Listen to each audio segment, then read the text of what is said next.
Hello दोस्तों, नमस्कार। मैं हूं सावित्री और स्वागत करती हूं आप सभी का मॉडर्न डिवाइन प्रीस्टेस के इस नए वीडियो में। दोस्तों, आज बहुत ही पवित्र दिन है, सावन का पहला सोमवार और गुरु पूर्णिमा। ऐसे में आप लोग बिजी होंगे, बहुत सारे अच्छे और नेक कार्य कर रहे होंगे, अपनी ग्रोथ पे वर्क कर रहे होंगे। तो करते रहिए, आगे बढ़ते रहिए और दूसरों को भी अपने साथ आगे बढ़ाते रहिए। तो अब हम शुरू करते हैं। 18 मई 1981, एक भली आत्मा की कहानी जिसे एक दुष्ट आत्मा ने बहका दिया। धरती पे एक खतरा है। भली आत्माएं भी कई बार दुष्ट आत्माओं के चक्कर में पड़ के अपने आप को नीचे गिरा लेती। जीवात्मा जगत में हम नए आने वालों के लिए अभिभावकों के रूप में काम करते हैं, अथवा कभी कभी श्री सर्वोच्च भली आत्मा हमें निम्नतर लोकों में भेजती है। यदि किसी ऐसे आत्मा की आपात पुकार हमें सुनाई पड़ती है जो सच्चे मन से पश्चाताप करना चाहती है और ऊंचा उठना चाहती है, हम उस आत्मा का मार्गदर्शन करते हैं कि उन्होंने खुद को सुधारने और ऊंचा उठाने के लिए अपनी सजा सर्वोत्तम तरीके से कैसे स्वीकार करनी चाहिए। हमारी तरह दूसरे भी अनेक मददगार हैं और हर रोज हर मददगार को ऐसे किस्सों का बोध होता है। अपने काम के चलते हमें अनेक दुखी आत्माओं से निम्न लोकों में मिलना पड़ता है, जिन्हें इस बात का आश्चर्य होता है कि कैसे वे अंधेरे निम्न लोकों में पहुंचे। कभी कभी हमें उन्हें समझाने में मुश्किल होती है बहुत। हम आपको एक ऐसी कहानी सुनाएंगे। एक बार एक बहुत ही आपात पुकार सुनने पर हमें श्री सर्वोच्च भली आत्मा ने निम्न लोक में भेजा। वहां हमने देखा कि एक महिला सचमुच ही बहुत दयनीय हालत में पड़ी है। इसीलिए हमने कहा, हम आपकी पुकार का उत्तर देने आए हैं।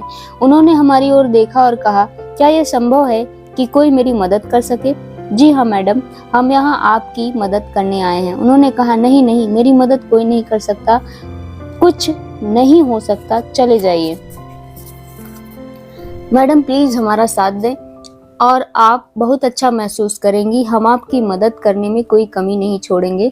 हमने उन्हें आश्वस्त करना चाहा, क्योंकि वह उस अंधेरी और भयानक जगह में नहीं रह पा रही थी। उन्होंने चिल्लाकर कहा, ईश्वर दया कर मेरी मदद करें। लेकिन ईश्वर के बजाय हम उनकी मदद को पहुंचे थे, इसीलिए वो निराश थी। मैं आपके साथ सहयोग करूंगी, उन्होंने कहा। यदि आप मुझे सताने वाली इन भयानक आत्माओं से भरी इस डरावनी जगह से बाहर ले चलें, तो आप जो भी कहेंगे मैं करूंगी। हमने कहा, आप एक भली आत्मा दिखती हैं, तो फिर ऐसा क्या था कि आपने इतना बड़ा पाप किया और आपको इस अंधेरे लोक में आना पड़ा? हाँ, आप ठीक कहते हैं। मैं एक भली आत्मा थी जो दुर्भाग्य से एक दुष्ट आत्मा से प्रेम कर बैठी और इसी कारण मुझे यहाँ आना पड़ा। उन्होंने अपनी कहानी शुरू की और हमसे आग्रह किया कि हम यह सुनने पर उनसे नफरत ना करें और उन्हें छोड़कर ना चले जाएं। हम आपसे कभी नफरत नहीं कर सकते, बल्कि हम आपकी मदद करने की कोशिश करेंगे, इसीलिए तो हम यहाँ आए हैं। मैं 19 साल की थी और अपने माता पिता और भाई के साथ गांव में खुशहाल रहती थी। स्कूल की पढ़ाई पूरी कर लेने के बाद मेरा सपना डॉक्टर बनने का था। इसीलिए मैंने अपने माता पिता से आग्रह किया कि मुझे यूनिवर्सिटी पढ़ाई के लिए शहर भेज दिया जाए। मेरे लिए यह दुर्भाग्य ही था कि माता पिता ने मेरी जिद मान ली। मैं शहर गई और उम्मीदों के साथ, हंसी खुशी और मस्ती के साथ मैं कॉलेज में पढ़ने लगी। मैं एक सुंदर और शर्मीली लड़की थी। बहुत से लड़के मेरी ओर आकर्षित हुए, लेकिन मैंने उनमें से किसी को प्रोत्साहन नहीं दिया। आखिरकार मुझे बहुत ही सुंदर और निर्दयी लड़के से प्रेम हो गया। पहले तो उसने मुझे टालने की कोशिश की, इसीलिए बेवकूफों की तरह मैं उसकी ओर और आकर्षित हुई और मैं और भी अधिक उसके पीछे पड़ गई और मैं पागलों की तरह उससे प्रेम करने लगी और हमेशा चाहती थी कि उसी के पास रहूं। मुझे पता था कि वो निर्दयी है और मैंने उसे अपना अभ्यास लिखवाने और अपना काम करवाने के लिए लड़कियों पर धौंस जमाते देखा था। मेरे मन में उन लड़कियों के लिए ईर्ष्या पैदा हुई और मैंने उस लड़के से कहा कि मुझे उसका अभ्यास लिखने और उसके सारे काम करने में खुशी होगी। मैं उसके गुलाम बन गई। मूर्खों की तरह मैं अपनी इच्छा से नर्क में कूद पड़ी थी और वह बस एक शब्द कहता और मैं उसका काम कर देती। फैसला करने की मैंने अपनी क्षमता खो दी थी। अब भी मैं हैरान हूँ कि मैंने ऐसा होने कैसे दिया। वह मुझसे जो भी कहता था मैं करती थी। मैं उसके लिए ड्रग्स बेचती थी, यहाँ तक कि उसकी अय्याशी के लिए लड़कियां लाती थी। मुझे सोचकर अजीब लगता है ऐसा क्या था जिस कारण मैं उसके लिए एक यंत्र की तरह काम करती थी। बस उसका एक हुक्म और मैं चल पड़ती थी, उसे पूरा करने और कुछ भी ऐसा करने जिससे वह खुश हो। यह जानने के बाद भी कि वह दुष्ट था और मैं गलत राह पर चल निकली थी, मैं उसकी गुलाम बनी रही। बैंक में क्लर्क की नौकरी करने के लिए मैंने कॉलेज छोड़ दिया। मेरे माता पिता नाराज हुए, उन्होंने मुझसे खूब अनुनय विनय किया, मुझे समझाया कि मैं उस लड़के को छोड़कर अपनी पढ़ाई जारी रखूं या फिर गांव लौटकर उनके साथ रहूं, लेकिन मैं नहीं मानी और उस दुष्ट की गुलामी करती रही। मेरे लिए बस इतना ही काफी था कि वह मेरी सेवाओं के बदले कभी कभार मुझे बाहों में भरे और मुझसे प्रेम करे। मुझे अब भी आश्चर्य होता है कि मैं इतनी पागल क्यों थी, यह जानते हुए भी कि वह एक दुष्ट लड़का था, उसके लिए मैं पूरी तरह पागल थी। वह ड्रग्स के धंधे करता था, लड़कियों पर बलात्कार करता था, इसके बावजूद मैं उसका कहा मानने से खुद को रोक नहीं पाती थी। मैं मूर्ख थी और मुझे यह ज्ञान नहीं हुआ कि ये मेरी जिंदगी बर्बाद कर रहा था। एक दिन उसने मुझसे एक बहुत ही अमीर लड़की की सहेली बनने को कहा, जो देखने में बिल्कुल भी सुंदर नहीं थी। उसने ऐसा पहले भी कई बार किया था। मैं किसी लड़की की सहेली बनती और मेरे जरिए वह उस लड़की की जिंदगी में प्रवेश करता, उसे अपने प्यार के जाल में फंसाकर उसका इस्तेमाल करता और उसके पैसे ठगकर उसे छोड़ देता। इस लड़की से दोस्ती गांठने में मुझे बिल्कुल भी समय नहीं लगा। जल्द ही मैंने अपने परिवार के बहुत ही सम्मानित अमीर और गांव के ऊंचे समाज से संबंध रखने वाले दोस्त के रूप में उस लड़के का परिचय उसे करवाया। यह सब कुछ उसी तरह हुआ जैसे आमतौर पर पहले हुआ करता था, लेकिन एक दिन अपनी दोस्ती के कुछ ही समय बाद दोनों ने शादी कर ली। मुझे सदमा लगा, लेकिन मैं अब भी उसके जबरदस्त प्रभाव में थी, इसीलिए मैं उसकी गुलाम बनी रही और वह जो कुछ भी कहता वह करती रही। आश्चर्य होता है मैं उससे इतना प्रभावित क्यों थी। क्या उसने मुझ पर सम्मोहन या जादू कर रखा था, यह जानते हुए भी कि वह दुष्ट था और यह भी कि मैं गलत कर रही थी। मैं क्यों उसका हर कहा मानती थी। जब उसने उस लड़की से शादी की तो मुझे बहुत ही दुख हुआ। वह लड़की बहुत ही अमीर थी और उसके विदुर पिता उससे भी अमीर थे।